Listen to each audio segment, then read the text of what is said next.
Hey everyone, again, I am going to be giving a review of the Epoch Times. I believe that that's how you pronounce it. They've been having many commercials on YouTube recently saying that they're the real deal. They give the real news, they go undercover, they give so many details. They were having a $1 for 1 month special for a subscription, and you can cancel at any time. And it says right here the dollar for 1 month. So that's what I purchased. No, I'm not getting any money from them, nothing like that. I'm just doing this as my own little fun thing to do. So here we are, and I'll be reading some articles to you, looking in this in depth to see if you should subscribe or is it just a hoax. Okay, so I had to search kind of a long time to find an article that was kind of interesting to read. The other ones were very interesting, but they were mostly about the coronavirus going on, and I was interested in reading about what the man said on the YouTube channel when he was talking about the Epoch Times about these organ donations that are going on in China and if they really are murdering people. Let's see what happens. I cannot read this article to you guys word for word because that would take up a lot of time and you'd probably end up taking a nap. From what I've read, it is just like what the guy said on the YouTube commercial. If you haven't watched that commercial or you would like a recap, here it is. Basically, China says that they only have about maybe 23 people per year who get an organ donation, and that makes sense because organs are very hard to get, as we know, since the US waiting time period is 5 years. But if you read this article right here, organ harvesting, it shows basically from the previous section of it, they kind of skew their data. They actually have a lot more than 23 organ donations because they basically persecute prisoners that are still alive, not just people who just got executed, and most of these people are from spiritual groups. And since they're from spiritual groups, I could probably make an educated guess that some of these groups may even be Christian groups, not just spiritual groups that we may not know what kind of group they are. And it may make a little sense that China may have more organ donations than the United States since it is very much bigger than our country, let alone any other country. There's so many people living there. But let's look here. It says Chinese regime was performing roughly 60,000 to 100,000 transplants each year, far outstripping the officially reported figure of 10,000 to 20,000 per year. So in my opinion, this article definitely is not something that you would see in any other paper, and it definitely seems legit by all of the sources that they're citing, and just based on how secretive China is, but also the rumors that have always been circulating around different subjects they're always trying to cover up. It seems like they are just simply uncovering this story that has been taking a turn for many years and decades. Okay, so this is an interesting article that I found. It may not be super newsworthy, but it definitely is something to take a look at. The solution to the destructive evils of social media.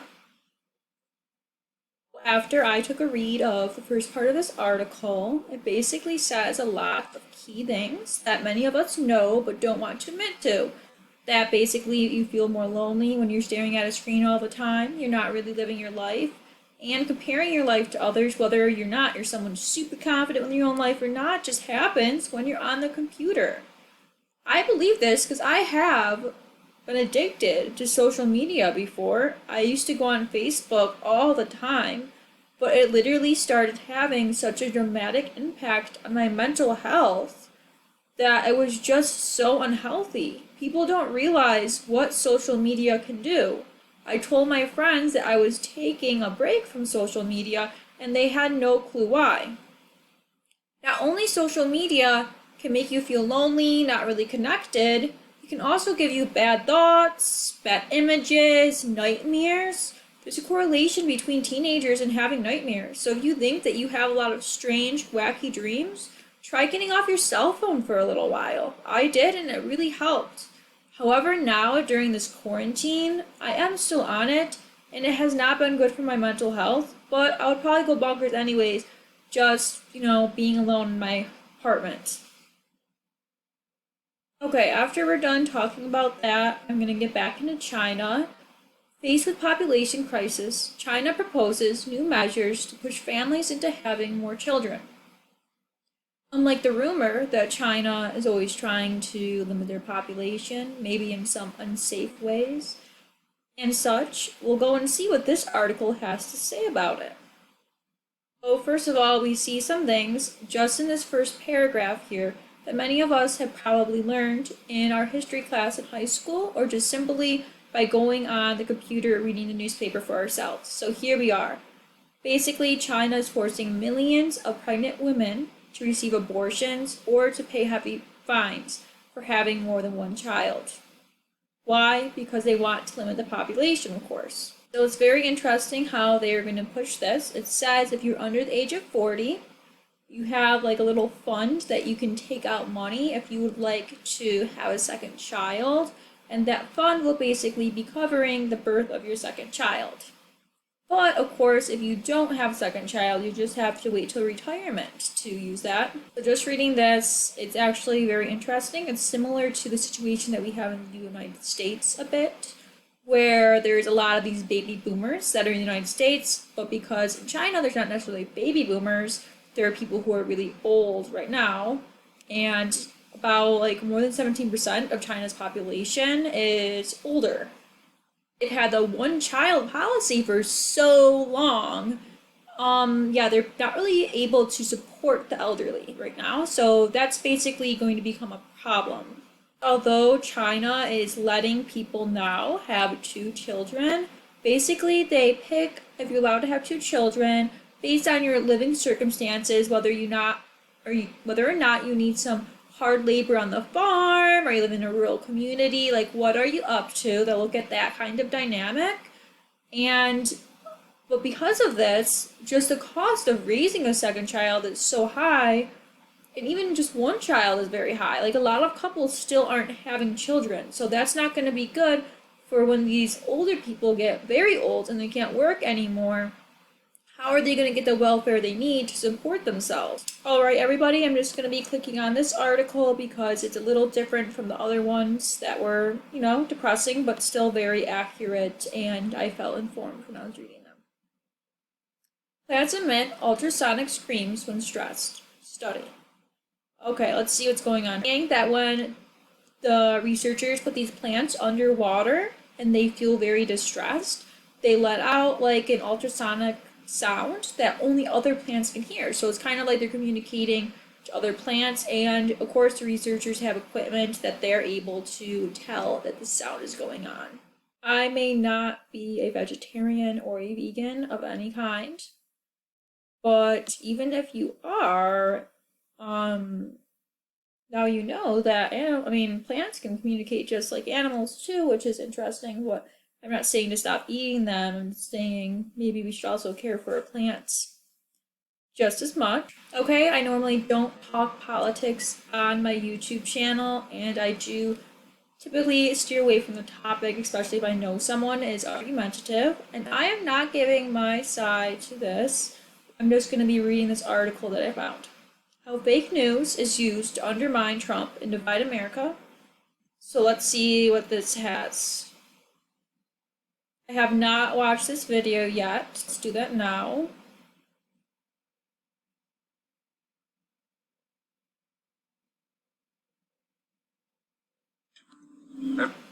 Just what is the significance of the recent New York Times front page headline change prompted by Twitter commentary?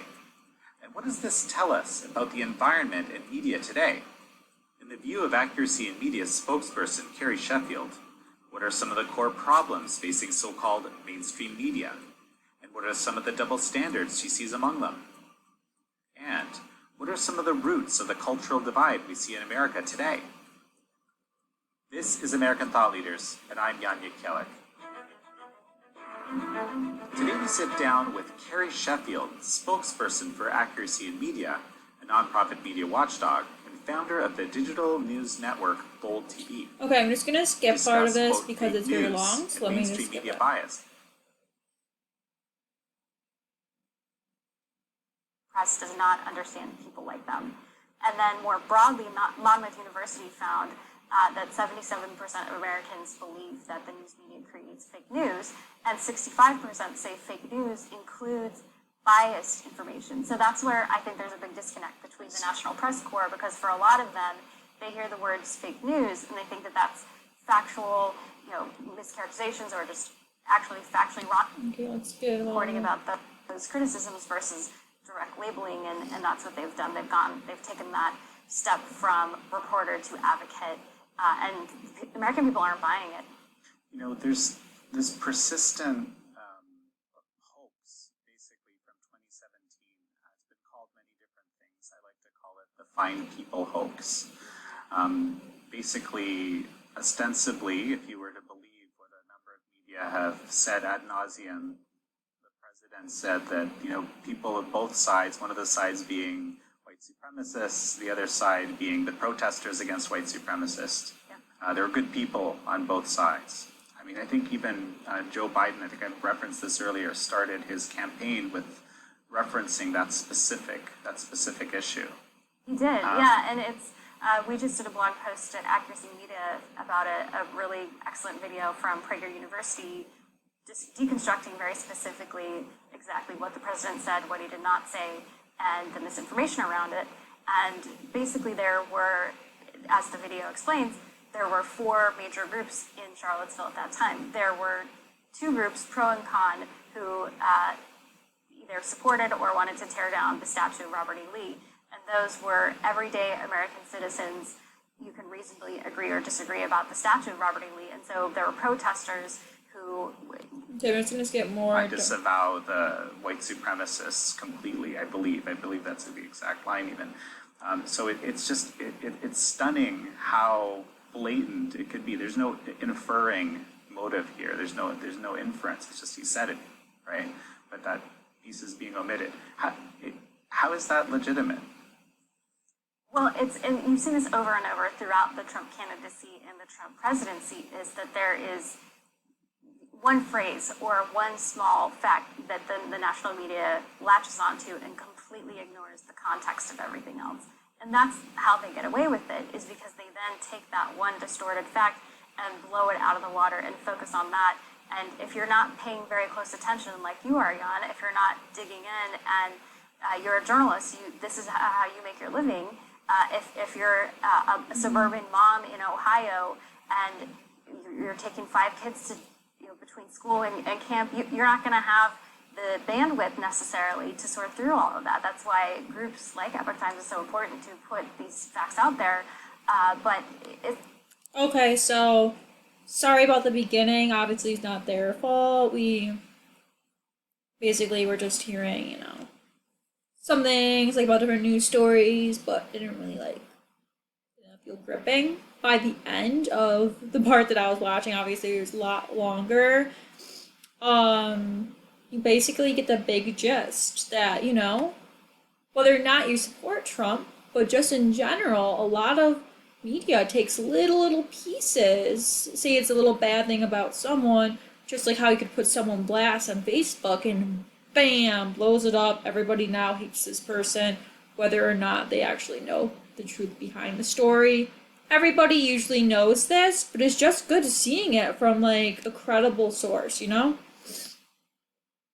Okay. And God does say to pray for our presidents. So whether or not you like him, or if you're Christian, or if you're not, so be it. But if you are Christian, you should be praying, even if in your heart you feel a little uneasy, That's all the time that I have right now. So by this, I think that the $1 for a month definitely is worth it. I don't know if I will be continuing the $16.99 every month. I don't have a job right now. Don't know if I can afford it. But it was definitely interesting to see these perspectives that you normally wouldn't in another newspaper.